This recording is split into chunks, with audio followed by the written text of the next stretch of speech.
Hello welcome to JP sir. நான் வாங்க ஜெயா. இன்னைக்கு நம்ம இந்த வீடியோல வந்து போவோமா அப்படின்னு ஒரு சேனல்ல வந்து பொலிட்டிக்கல் தங் லைஃப் அப்படின்னு ஒரு வீடியோ போட்டிருக்காங்க. அந்த வீடியோ எப்படி இருக்குன்னு பார்க்கலாம். வாங்க வீடியோக்குள்ள போடலாம். நம்ம என்ன வேலையா செய்ய போறோம்? சும்மா பார்க்க போறோம். இருக்கட்டும், அதுக்கு நம்மளுக்கு என்ன சம்பந்தம்? முருகன், பாரிசாலன், சவுக்கு சங்கர் இவங்க 3 பேர்த்த வச்சும் ஒரே வீடியோவை பார்க்க போறோம். 3 பேருக்கு தனித்தனி வீடியோ போலாம் தான் பிளான் இருந்தது. ஆனா ஒவ்வொருத்தருக்கு தனி வீடியோ போட்டு ரொம்ப ஜவ்வா இழுக்க வேண்டாம்னு சொல்லி ஒரே வீடியோ போலான்னு பிளான் பண்ணிட்டேன். உங்களுக்கு அரசியல் சார்ந்த பொலிட்டிக்கல் பேஸ்ட் வீடியோஸ் ரொம்ப பிடிச்சிருக்குங்கிறதுக்காக தான் இந்த பொலிட்டிக்கல் சூப்பரா எடிட் பண்ணிக்கிறாங்கல்ல. இந்த வீடியோ பார்த்துட்டு உங்களுக்கு பிடிச்சிருந்தா லைக் பண்ணுங்க. அப்பதான் இந்த வீடியோ கண்டினியூ பண்ணலாமா வேண்டாமான்னு சொல்லி எனக்கு ஒரு ஐடியா கிடைக்கும். அப்புறம் இன்னொரு முக்கியமான விஷயம், நம்ம சேனல் இது வரைக்கும் இது நம்ம சொன்னதே இல்ல. வீடியோ பார்க்குறவங்க நம்ம சேனலை சப்ஸ்கிரைப் பண்ணிட்டு பாருங்க. கொஞ்சம் ஓவரா இருந்தாலும் சொல்றேன், இது வரைக்கும் தக்லீஃப் சேனல் இந்தியாவில் எதுவுமே 1 மில்லியன் சப்ஸ்கிரைபர்ஸ் தொட்டு நான் பார்க்கல. அதனால நம்ம ஏன் ஃபர்ஸ்ட் தக்லீஃப் சேனல் 1 மில்லியன் தொடக்கூடாது? கொஞ்சம் ஓவரா தான் இருக்கு, இருந்தாலும் ட்ரை பண்றதுல ஒன்றும் தப்பில்லையே. ஸோ சப்ஸ்கிரைப் பண்ணிட்டு வீடியோ பாருங்க, ட்ரை பண்ணி தான் பார்ப்போமே. அப்புறம் இந்த வீடியோக்குள்ள போறதுக்கு முன்னாடி இன்னொரு முக்கியமான விஷயம் சொல்றேன். நம்ம சப்ஸ்கிரைபர்ஸ்ல நிறைய பேர் இந்த வீடியோஸ்ல இன்ஸ்டாகிராம் ரொம்ப நாள் அனுப்பி இந்த வீடியோ போட சொல்லிட்டு இருந்தாங்க. ஸோ அவங்களுக்காக இந்த வீடியோ ரெடி பண்ணியிருக்கேன். இந்த வீடியோல இருக்க எல்லா கருத்துக்களுக்கும் எனக்கு உடன்பாடு இல்லை. ஸோ இந்த வீடியோ ஜஸ்ட் பண்ணா மட்டும் பாருங்க. இவங்க வீடியோஸ்லாம் நான் ரெகுலரா ஃபாலோ பண்றது இல்லை. ஸோ கான்டாக்ட் எதுவும் மிஸ் ஆகி தப்பா போச்சுன்னா ஓகே. இப்போ வீடியோக்குள்ள போலாமா? நான் உங்க ஜெடி, நீங்க பார்த்துட்டு இருக்கிறது தம்பி இருக்கியா? லாரி போயிடுச்சா? போவோமா?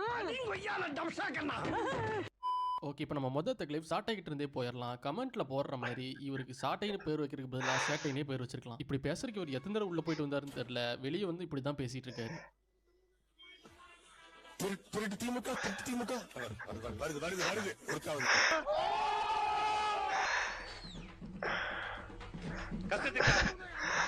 கருணாநிதி மாதிரி ஒரு கூட்டு போயிடுச்சு.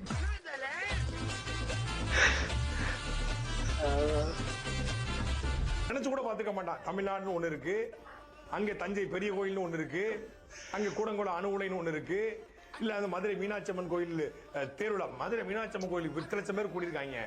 இந்த நேரத்துல வந்து ஏதாவது பாகிஸ்தான் அசம்பாவிதம் பண்ணா என்ன பண்றான்? வாயில மண்ணெண்ணி போடுங்களா? போர் கொடுத்த பீதியை ஏத்தி ஒருத்தன் போடுறாங்க. பாகிஸ்தான் வந்து 2850 கிலோமீட்டர் தமிழ்நாடு. அவன்கிட்ட இருக்கக்கூடிய அந்த ஏவுகணை ஏவனானா நேரா வந்து சென்னையில அண்ணா நகரை விழுந்தான். வேதியில போக அங்க வந்து ஆபீஸ் வச்சிருக்கேன். சத்துன்னு அடியை போட்டு விட்டு அண்ணா நகரை போக அங்க வந்து ஆபீஸ் வச்சிருக்கேன். இந்த வீடியோ பண்ணும்போது ஒன்று நோட் பண்ணேன், மனுஷன் பல தடவை உள்ள போயிட்டு வந்திருக்காரு. எதுக்காகன்னு பெருசா நான் நோட் பண்ணல. ஆனா இந்த வீடியோ பண்ணும்போது அதுக்கும் பதில் கிடைச்சிருச்சு. ஊடகத்துல உட்கார்ந்து கருணாநிதி நீங்க கட்சி தம்பி ஒருத்தன் பேசும்போது கருணாநிதி பேசாதீர்கள், கலைஞர் என்று பேசுங்க. பேரை கூட சொல்லக்கூடாது. கருணாநிதி சொல்ற கருணாநிதியா? கருணாநிதிங்கிறது ஆக சேர்ந்த கெட்ட வார்த்தை போல இருக்கு. நீ யாரையாவது திட்டணும்னா யாராவது அப்படிலாம் திட்டாதீங்க. கருணாநிதி கருணாநிதி அப்படி திட்டுங்க. கருணாநிதி ஏன்னா கருணாநிதி இல்ல கருணாநிதி கருணாநிதி அப்படி திட்டுங்க. ஏன்னா கருணாநிதியை கெட்ட வார்த்தையை வச்சாங்க. இல்ல கருணாநிதி ஏழில போ கருணாநிதி. ஏன்னா அவங்க தான் சொல்றாங்க கருணாநிதிங்கிறது தப்பான வார்த்தை. நம்ம சொல்றோம் அப்படி திட்டாங்க. கருணாநிதி ஏன்னா கருணாநிதியை கெட்ட வார்த்தையை வச்சாங்க. இல்ல கருணாநிதி ஏழில போக. நான் வந்து ஒரு வீடியோ ரெகுலரா பாக்குறேன். அவர் சேனல் சப்ஸ்கிரைப் பண்ணி வச்சிருக்கேன். ஆனா அல்டிமேட்டா பேசுவார் ஆள். சிக்கிட்டான் முருகு பையன் சிக்கிட்டான். ரொம்ப நேரம் நிக்கிறாங்க. நியூஸா இருந்தாலும் விலாவரியா புட்டு வைப்பாரு. ஆனா யாரா இருந்தாலும் பார்க்க மாட்டாரு. யாரா இருந்தாலும் அடிச்சு நொறுக்குன்னு இருக்காரு. சூப்பரா இருக்காரு வீடியோ பார்க்க. ஒரு நாள் திடீர்னு பார்த்தா 2017 ஆகஸ்ட் 7 நினைவு இருக்கு. தமிழ் செத்து போச்சுட்டான். நான் பதறி அடிச்சுட்டீங்க. அண்ணனுக்கு பொண்ணு போட்டாங்க. என்னென்ன நம்ம கட்சி நடத்துறது எல்லாம் வேஸ்டா போச்சுன்னு என்னப்பா சொல்ற? நம்ம எதுக்காக உழைச்சோமோ அது வீணாச்சு. என்னப்பா சொல்ற? தமிழ் செத்து போச்சு. அதை எடுபட்ட போயில தமிழ் சாவடா செத்துக்கிட்டாங்க.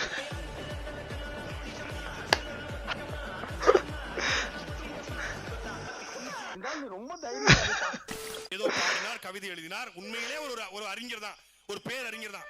என்ன தன்னுடைய ஆற்றல் அனைத்தையும் தன் குடும்பத்துக்கு பயன்படுத்தினார்.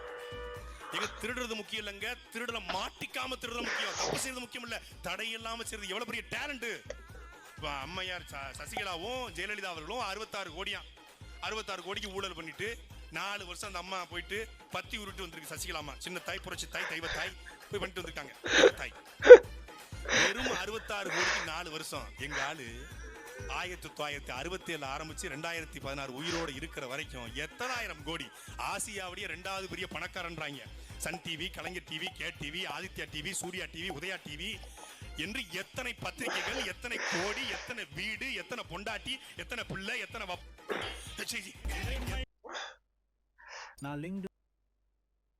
இல்லை நிறைய ஜாபுக்கு அப்ளை பண்ணியிருக்கேன், பட் எனக்கு ஒரு இன்டர்வியூ கால் கூட வரவே இல்லை அப்படின்னு சொல்லிட்டு யோசிச்சிங்க அப்படின்னா, the number one mistake your making is நீங்கள் லிங்க்டின்ல ஈஸி அப்ளைன்னு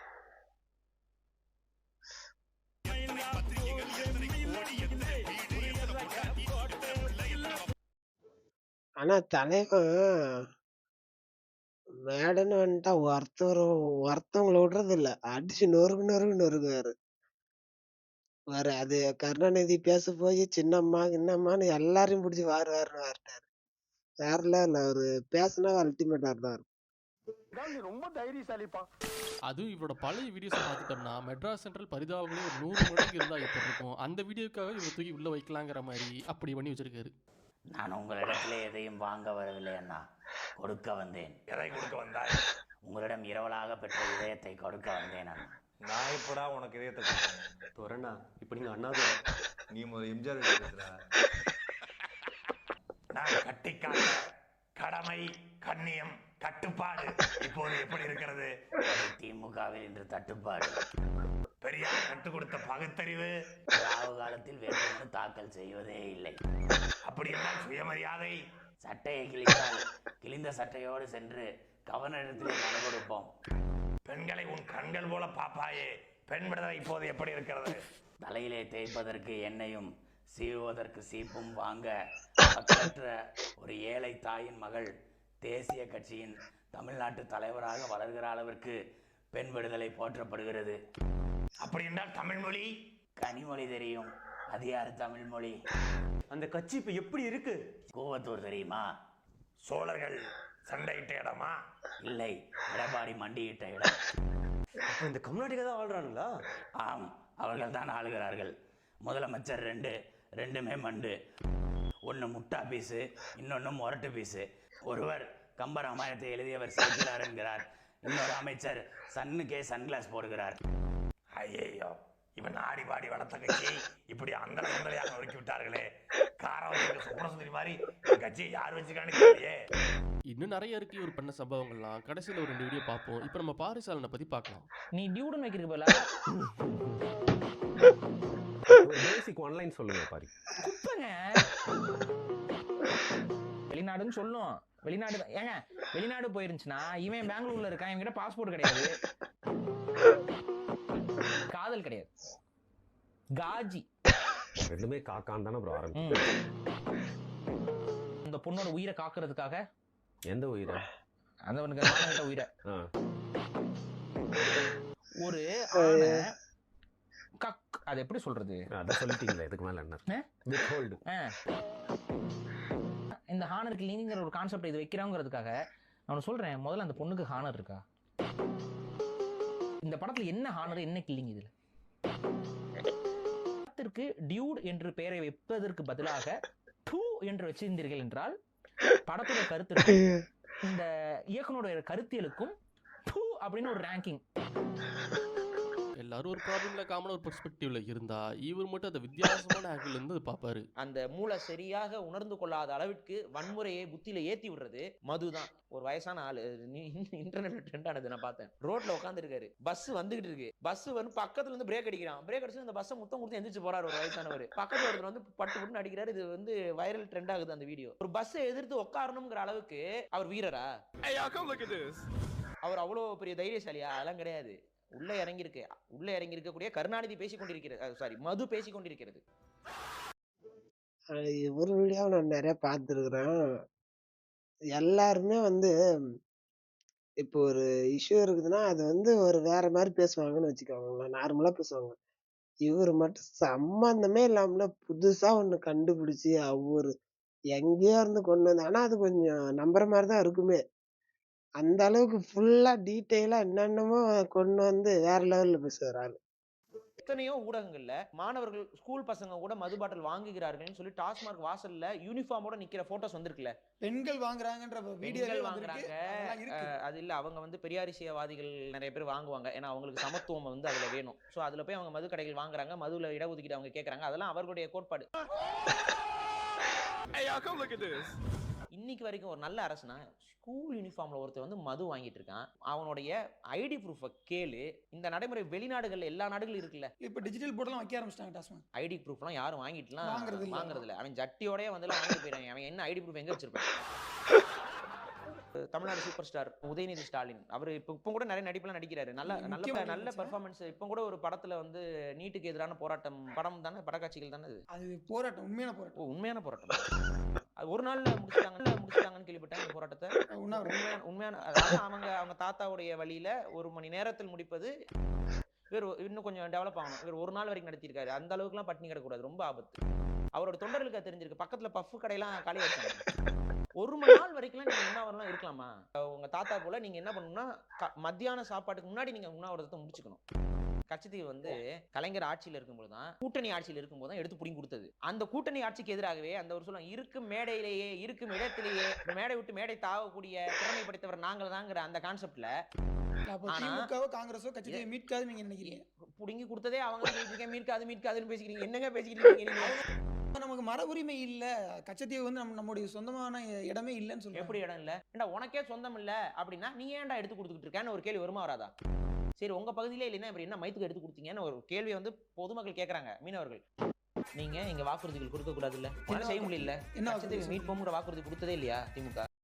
நம்ம இது ஒரு காமெடியா பார்த்தாலும் இது ஒரு சீரியஸான இஷ்யூ தான். எல்லாரும் சொல்றாங்களோசரம் விஜய் கூட வந்து சொன்னாரு. ஆனா யார் செய்யற மாதிரி தெரியல. 26ல ரிசல்ட்டுக்கு அப்புறமா பார்க்கலாம். எப்படி வந்து மக்கள் வந்து யாரை நம்பி இருக்கிறாங்க, யார் சொல்றது வந்து ரீச் ஆயிருக்குது அப்படின்னு பார்க்கலாம். மத்தியில அதிகாரம் கிடைச்சா அதை அவங்க செய்யலாம். யாரோட அதிகாரம் கிடைச்சா? மத்தியில ஒரு வேளை எந்த கட்சியோட அதிகாரம் கிடைச்சா? காங்கிரஸோட. எந்த கட்சி கொடுத்துச்சு? காங்கிரஸ். எந்த கட்சி கொடுக்கும்போது அவங்களால தடுக்க முடியல? காங்கிரஸ். கேட்கறவங்க கேன பையன் நினைச்சிட்டு பேசிட்டு இருந்தா எரிச்சல் வருதா வரலையா? கேட்கறவங்க கேன பையன் நினைச்சிட்டு பேசிட்டு இருந்தா எரிச்சல் வருதா வரலையா? எந்த ஆட்சி மாறினாலும் எந்த ஆட்சி நடந்தாலும் ஷவுக்கு சங்கர் மாதிரி நபர்கள் மக்களுக்கு கண்டிப்பா தேவை. சொசைட்டில என்ன நடக்குதுங்கிறது தெரிஞ்சுக்க. நான் போய் லஞ்ச ஒழிப்பு துறையில் ஒரு புகார் கொடுக்குறேன். என்ன சார்ஜ்னா, முதலமைச்சர் பயன்படுத்தி கொண்டிருக்கும் வாகனத்தின் எண் வந்து TN01BV 2345. இந்த கார் வந்து டிஃபெண்டர். இந்த காரோட விலை வந்து அந்த கார் 1.5 கோடி ரூபாய் கார். இது இந்த கார் ரெட் ஜெயண்ட் நிறுவனத்திற்கு சொந்தமான கார். ரெட் ஜெயண்ட் நிறுவனம் தான் துணிவு, வாரிசு ஆகிய படங்களை வெளியிடுகிறது. இந்த துணிவு, வாரிசு படங்களுக்கு சிறப்பு காட்சிகள் 7 சிறப்பு காட்சிகளுக்கு அனுமதி அளித்தது அரசின் உள்துறை. உள்துறைக்கு பொறுப்பாக இருக்கக்கூடியவர் தமிழக முதலமைச்சர். தன் மகனின் திரைப்படத்துக்கு அல்லது ரெட் ஜெயண்ட் நிறுவனத்தின் திரைப்படத்துக்கு 6 காட்சிகள் சிறப்பு காட்சிகள் வெளியே காத்தால 1:30 மணிக்கு அனுமதி அளித்துவிட்டு அதற்கு லஞ்சமாக ரெட் ஜெயண்ட் நிறுவனத்தின் காரை இவர் பயன்படுத்தி கொண்டிருக்கிறார்னு போய் லஞ்ச ஒழிப்பு துறையில நான் புகார் கொடுத்துட்டு பிரஸ் மீட் கொடுத்தேன். அந்த கம்ப்ளைண்ட் கொடுத்து ஒரு 2 மாசத்துக்கு முன்னாடி வக்கீல்களை கன்சல்ட் பண்ணிருப்பாங்க. சார் அந்த கம்ப்ளைண்ட் கரெக்டான கம்ப்ளைண்ட் சார்னு சொன்ன உடனே அந்த வாகனம் ரெட் ஜெயண்ட் நிறுவனம் அந்த வாகனத்தை உதயநிதி ஸ்டாலினுக்கு விற்கிறது. இப்ப நீ என்ன சொல்லுவ? பையன் அப்பாவுக்கு கொடுத்திருக்காரு காரு, இப்ப பேசு என்று அவர்கள் அதை மாற்றி விட்டார்.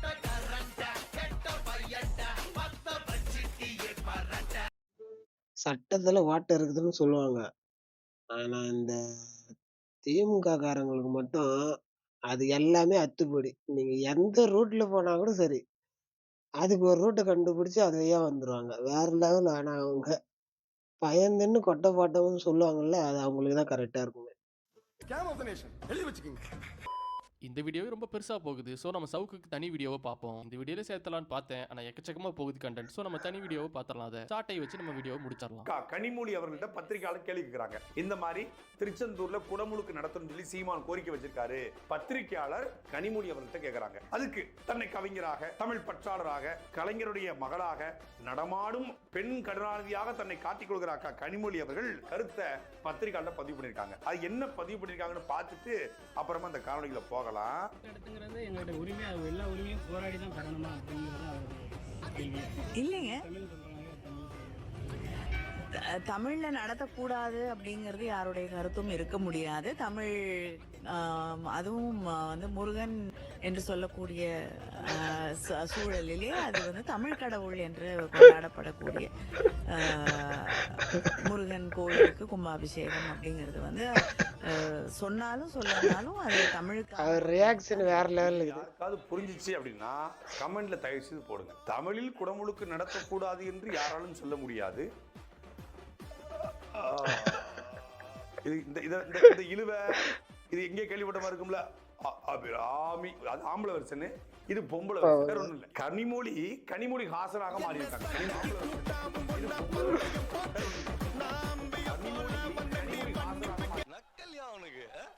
அடுத்த வீடியோ பழைய மெட்ராஸ் சென்டரில் அவங்க பண்ண பொலிட்டிக்கல் காமெடிஸ்லாம் எதெல்லாம் ரியல் லைஃப்ல இருந்து எடுத்திருக்காங்கன்னு சொல்லி பார்க்கலாமா என்ன சொல்லி கமெண்ட் பண்ணுங்க. ஓகே மக்களே, சவுக்கு சங்கருக்கு நம்ம தனி வீடியோ பார்ப்போம். இந்த வீடியோ பிடிச்சிருந்தா லைக் பண்ணுங்க. முக்கியமான விஷயம் சேனலை சப்ஸ்கிரைப் பண்ணுங்க. ஓகே மக்களே, அடுத்த வீடியோல பார்க்கலாம். வரட்டா. ஆனா அல்டிமேட் காமெடியா வந்துச்சு. ஆனா கொஞ்சம் சிந்திக்க வேண்டிய வீடியோ தான். அவங்க சொல்றது காமெடியா இருந்தாலும் ஆனா வீடியோ நல்லா இருந்துச்சு. அல்டிமேட்டா எடிட் பண்ணியிருந்தாங்க. சூப்பரா காமெடியா இருந்துச்சு. சரி, நம்ம சேனல் பிடிச்சிருந்தா மறக்காம சப்ஸ்கிரைப் பண்ணிங்க. பெல் ஐக்கானை கிளிக் பண்ணி வச்சுங்க. அப்பதான் நாம போடுற வீடியோ ஒண்ணு உங்களுக்கு வந்து சேரும். நன்றி, வணக்கம். மறக்காம சர்ப்ரைஸ் பண்ணுங்க. தேங்க்யூ.